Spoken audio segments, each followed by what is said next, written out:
Bonjour Sandrine. Bonjour. Bon, on a eu l'occasion de discuter un petit peu avant là. Quelle histoire ce qui t'arrive quoi. T'as Oui. vu marcher difficilement cette canne. Est-ce que tu peux nous raconter un peu ce qui t'est arrivé et surtout par rapport à ces injections contre le Covid? En fait, je suis aide-soignante de base. Je n'avais pas le choix de mettre le vaccin, on va dire. Donc c'était où je mettais le vaccin ou je perdais mon emploi. Et j'ai un ami qui a réussi à me convaincre, vas-y, mets-le, le vaccin. J'ai réfléchi et du coup je l'ai mis.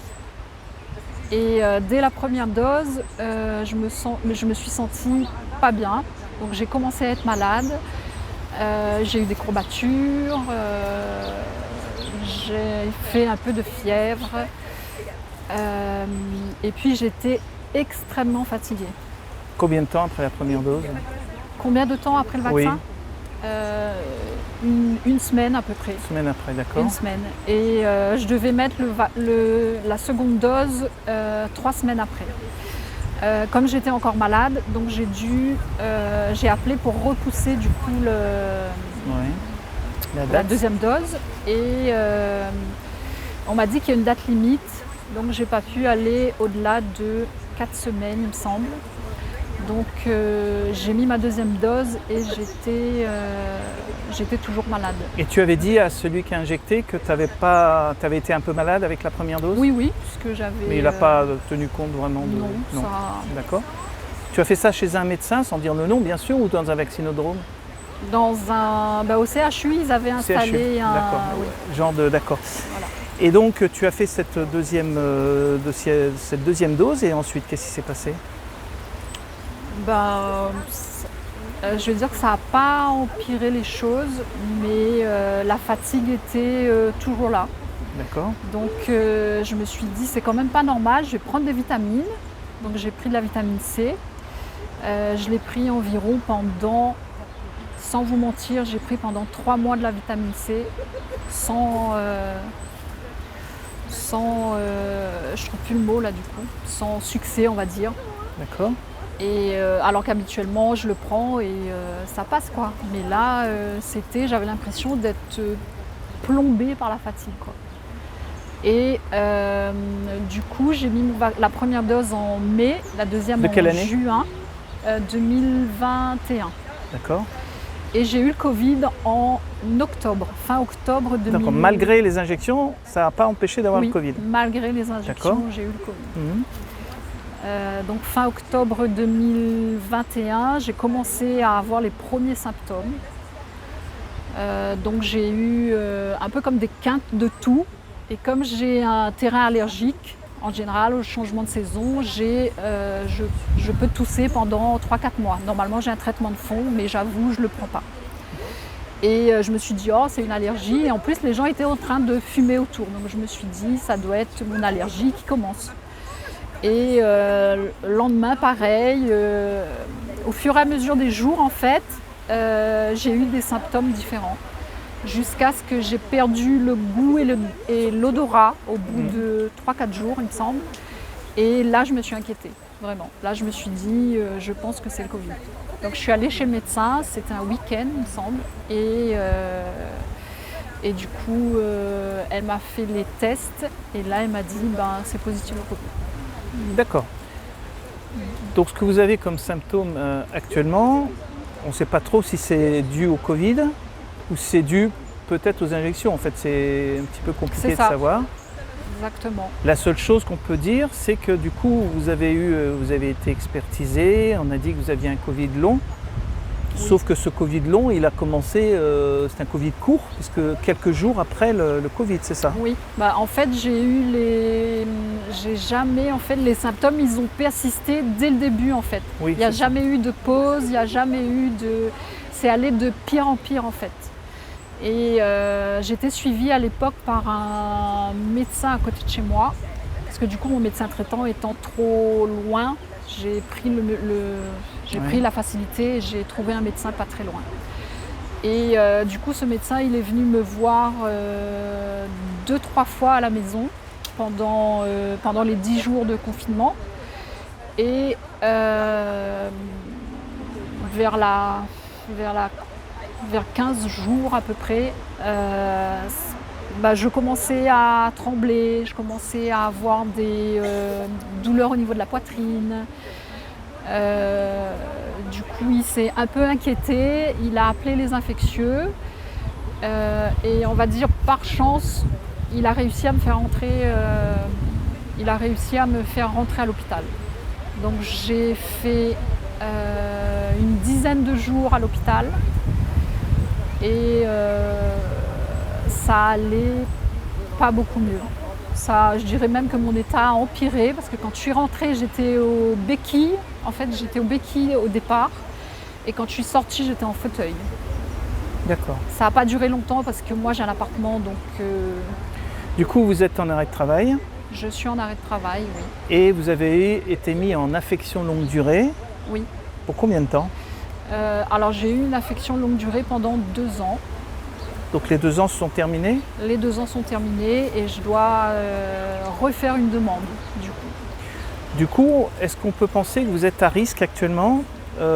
Faites partie des populations à risque, comme Eric, que nous avions entendu tout à l'heure. Étant donné que j'ai eu également un problème de cœur, donc j'ai une arythmie et je prends un traitement du coup qui a quand même bien stabilisé, mais voilà, le problème de cœur il est toujours là, donc je pense que oui, je suis...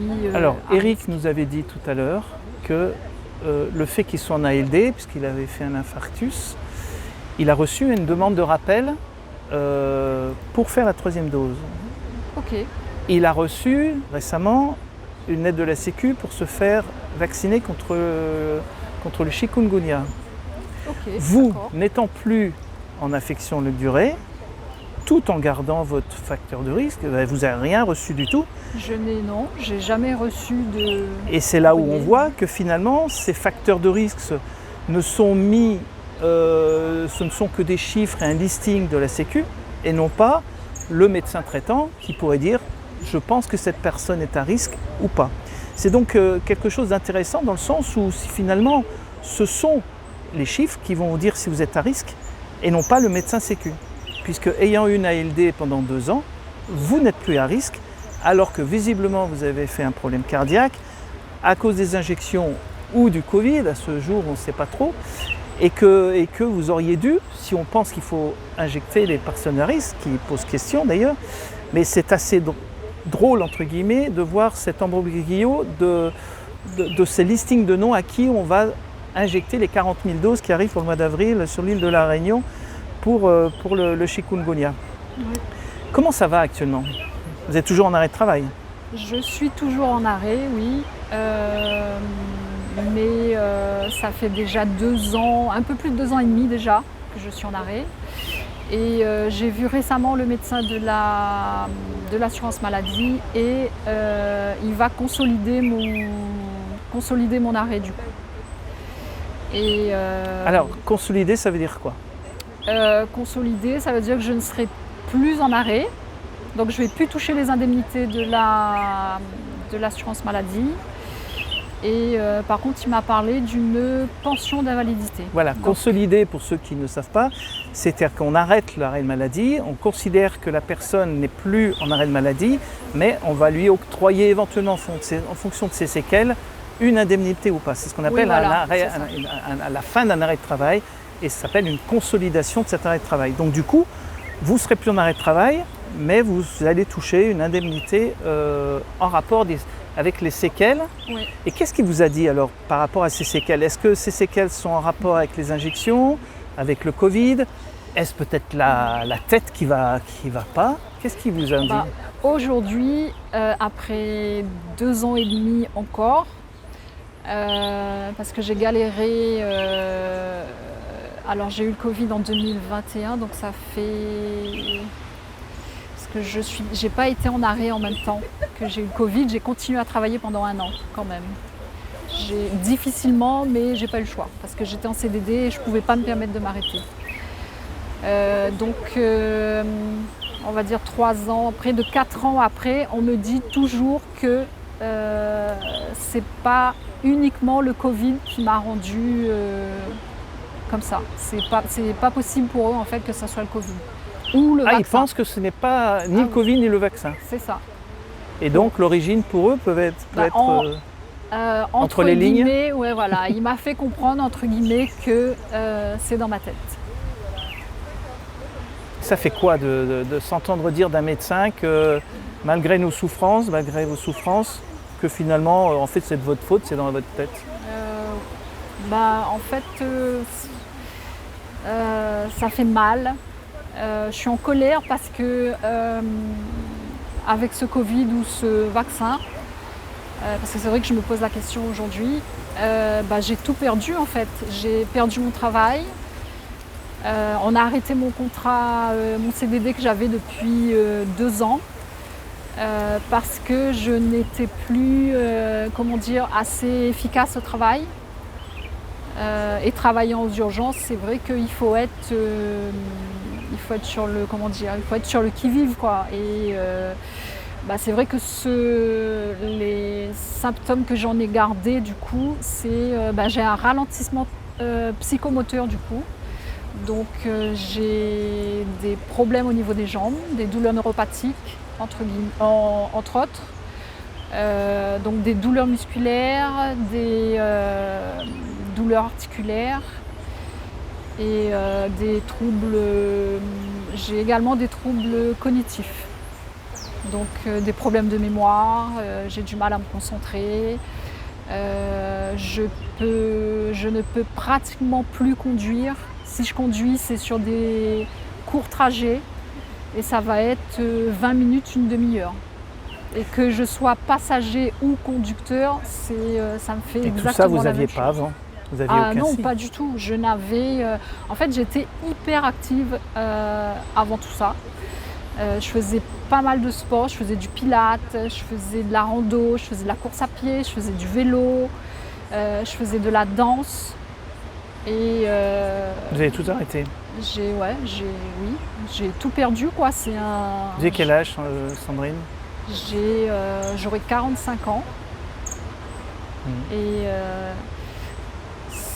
mes enfants sont grands maintenant. C'était l'âge pour moi maintenant, c'était pour moi de profiter un peu de ce que je faisais. Et du coup là, je me retrouve un peu confinée un peu à la maison parce que en plus d'être en été, je ne peux pas sortir parce que je ne supporte pas la chaleur, parce que je ne régule pas. Et j'ai tout perdu, j'ai pratiquement plus d'amis, la famille c'est pareil, tout le monde s'est éloigné et du coup Ils se sont éloignés pourquoi? La famille, les amis? C'est difficile à dire.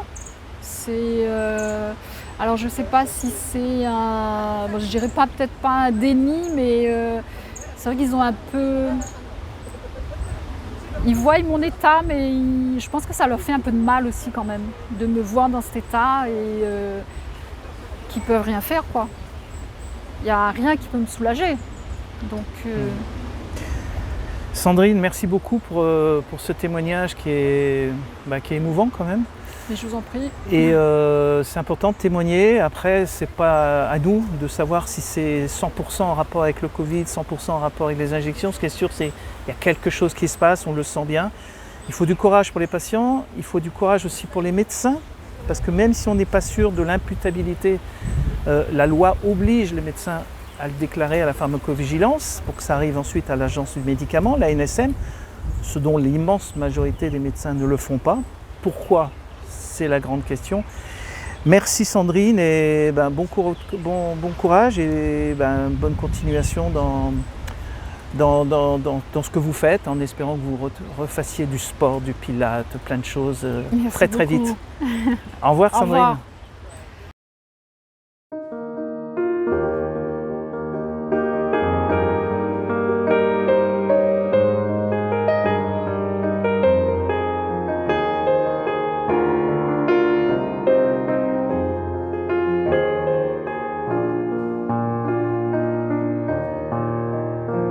Véron l'a dit, faut pas poser trop questions. Ça l'est pour nous, c'est la seule solution. Là pas besoin connaître la vérité, c'est le seul chemin pour sortir normaliser. Zot l'a dit à nous, faut nous écouter la science. Bon peu l'argent, Zot la cape en silence. Véran l'a dit, Zot pas pour chape les mailles. Avec notre marmaille, Zot la pour fait cobaye. Qui s'en a le droit? Qui s'en a le droit? Qui s'en a le droit pour faire ça?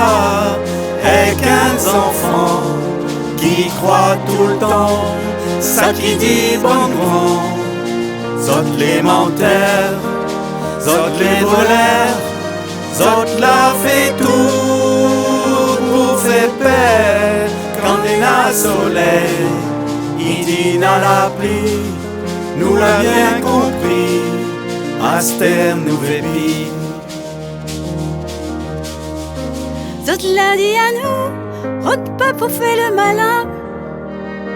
Écoutez-les, n'est un seul refrain. Le bon remède pour pas rentrer dans un train. Tel nous télé et descendre dans son main. Oui, ça l'est sûr, Zot l'a menti à nous, notre bande dada. Zot la route vole à nous. Dis à Zot bien, Un jour y appelle demain. et la justice n'est pas fait pour le chien. qui s'en a le droit? Qui s'en a le droit? Qui s'en a le droit pour faire ça? Avec un enfant qui croit tout le temps, ça qui dit bon grand.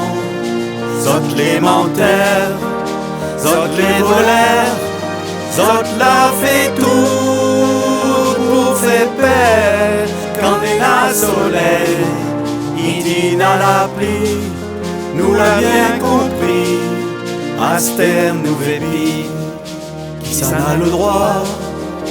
Qui s'en a le droit? Qui s'en a le droit pour faire ça?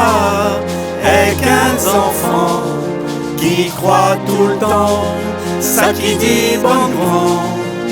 Zot les menteurs, Zot les voleurs, Zot la fait tout pour faire paix. Quand il y a soleil, il dit à la pluie, nous l'a bien compris, à cette terre nous vépi.